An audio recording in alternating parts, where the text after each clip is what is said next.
বাংলাদেশ ব্যাংকে টাকা রাখা কি আসলে বোকামি?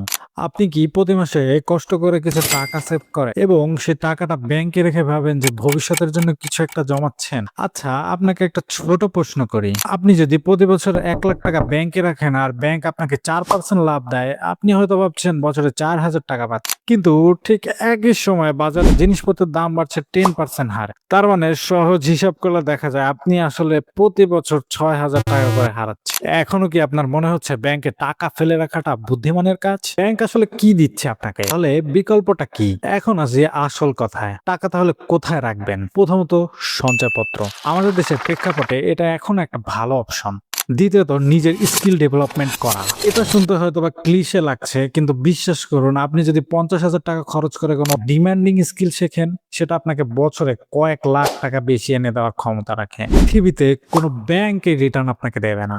এছাড়া কোনো ছোট বিজনেস বা সাইড হাউস শুরু করা যেতে পারে। ঝুঁকি আছে ঠিকই, কিন্তু বড় হওয়ার সম্ভাবনা এখানেই বেশি। আর শেয়ার মার্কেট, সেটা নিয়ে না জেনে না বুঝে ইনভেস্ট করা মানে সির্ফ জুয়া খেলা। তাই আগে জানুন, তারপর ভাবুন। দেখুন ভাই, টাকা জমানো আসলে একটা মহৎ গুণ, কিন্তু টাকাটা কোথায় জমাচ্ছেন সেটা তার চেয়েও বেশি গুরুত্বপূর্ণ। মনে রাখবেন, ব্যাংক মানে আপনার টাকার নিরাপত্তা, ইনভেস্টমেন্ট নয়।